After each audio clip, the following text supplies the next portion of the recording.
Scrambled Eggs Super by Dr Seuss.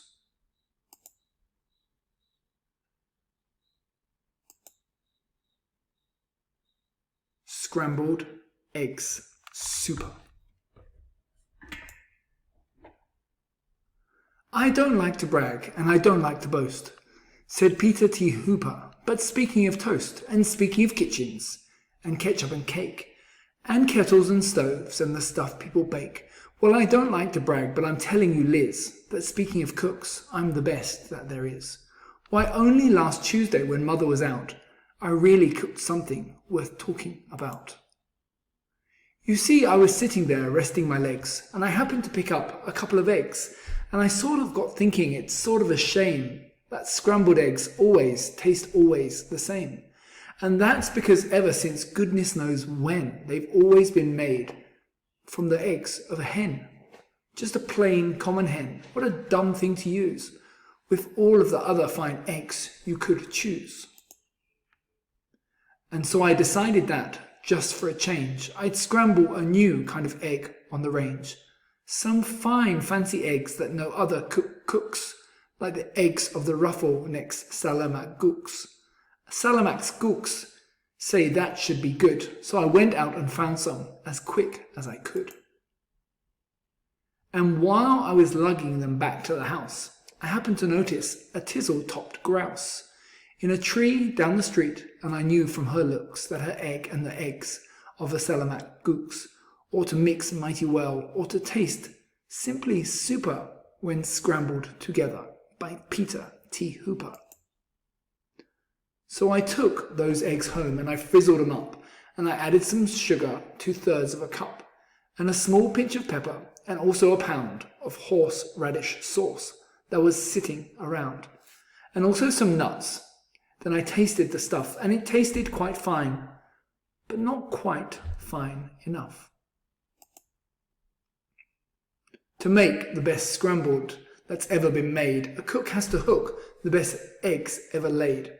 So I drove to the country, quite rather far out, and I studied the birds that were flirting about.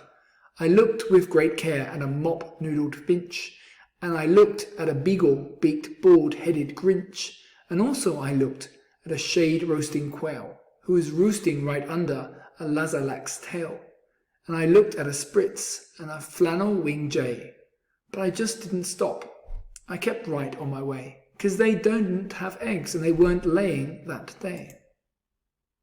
Then suddenly, boy, up that hill a short space, birds, they were laying all over the place.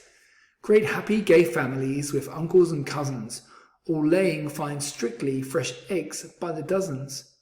Why, I'd have a scrambled more super than super, scrambled eggs super de booper de duper, especially deluxe a la Peter T. Hooper. I picked out the eggs in a most careful way. I only picked those that I knew were grade A. I only took eggs from the very best fowls. So I didn't take eggs from the twiddler owls, because I knew that the eggs of those fellows who twiddle taste sort of like dust from inside a bass fiddle. And I went for the kind that were mellow and sweet, and the world's sweetest eggs are the eggs of the queet, which is due to those very sweet trout which they eat. And those trout, well, they sweet, because they eat wogs, and wogs, after all, are the world's sweetest frogs. And the reason they're sweet is whenever they lunch, it's always the world's sweetest bees that they munch.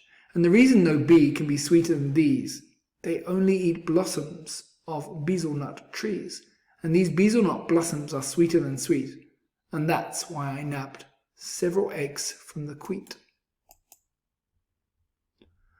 But I passed up the eggs of a bird called the stoodle, who's sort of a stork, but with fur like a poodle, and they say that the eggs of this kind of stork are gooey like glue and sticky to your fork, and the yolks of these eggs, I am told, taste like fleece, while the whites taste like very old bicycle grease. The places I hiked to, the roads that I rambled, to find the best eggs that have ever been scrambled, I hunted new birds along wild, tangled trails, through gullies and gulches, down dingles and dales. I wriggled my way and I crawled at a creep through a forest of ferns that was 40 miles deep, and I mushed through the bush till I found a fine quigger whose eggs are as big as a pinhead, no bigger. Then I went for the eggs of a long-legged quam. Now this quam, well, she's built just a little bit wrong, for her legs are so terribly long, that she has to lay eggs 20 feet in the air, and they drop with a plop to the ground from up there. So unless you can catch them before the eggs crash, you haven't got eggs. You've got long-legger hash. Eggs, I've collected 302, but I needed still more, and I suddenly knew that the job was too big for one fellow to do. So I telegraphed north to some friends near Fazul, which is 10 miles or so just beyond the North Pole, and they all sort of jumped in their catamasside, which is sort of a boat made of a sea leopard's hide, which they sailed out to sea to go looking for grice, which is sort of a bird which lays eggs on the ice, which they grab with a tool which is known as a squittish, because those eggs are too cold to be touched without which. And while they were sending those eggs, I got word of a bird that does something that's almost unheard of. It's hard to believe, but this bird called the pelf lays eggs that are 3 times as big as herself.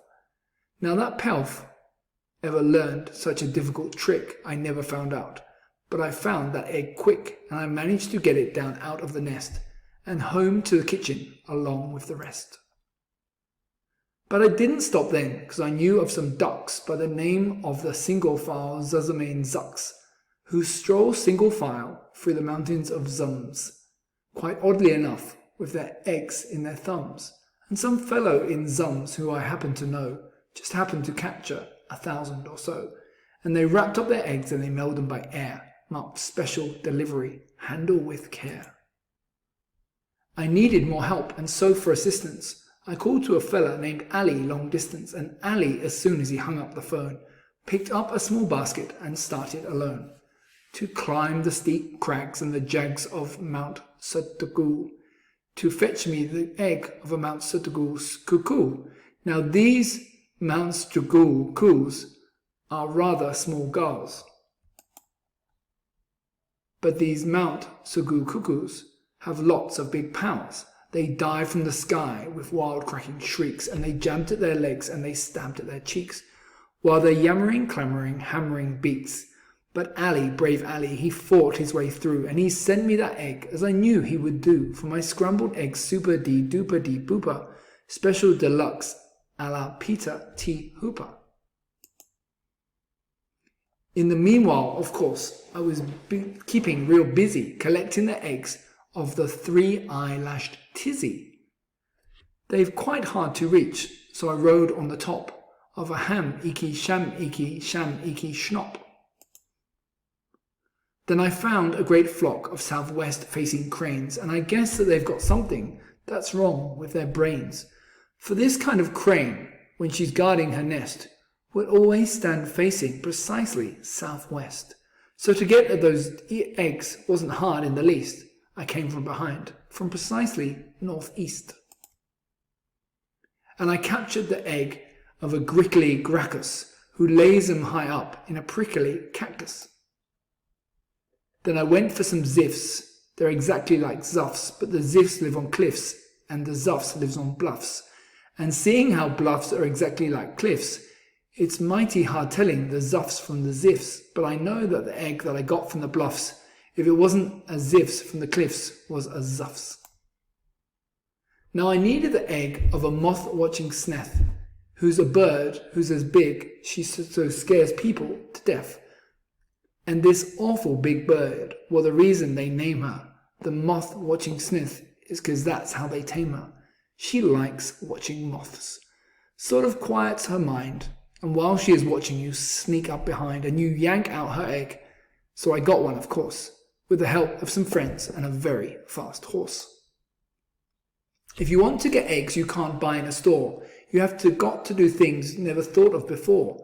Why, to get to the egg of one very small dwarf, we had to pry all of the mountain top off. Then I heard of some eggs who were laying eggs, if you please, that taste like the air in the holes in Swiss cheese, and they live in a big Zimba tree, so I ordered a tree full. The job was immense, but I needed those eggs, and said, hang the expense. And I still needed one more, and I saved it for last, the egg of the frightful bombastic Agast.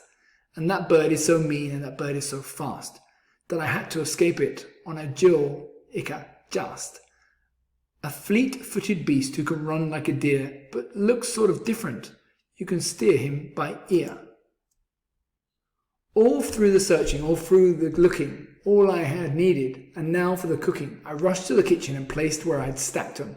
I rolled up my sleeve, I unpacked them and cracked them, and snuck them and chucked them in 99 pounds. Then I mixed in some beans, and I used 55 cans. Then I mixed in some ginger, 9 prunes and 3 figs, and parsley, quite sparsely, just 22 sprigs. Then I added 6 cinnamon sticks and a clove, and my scrambled was ready to go to the stove.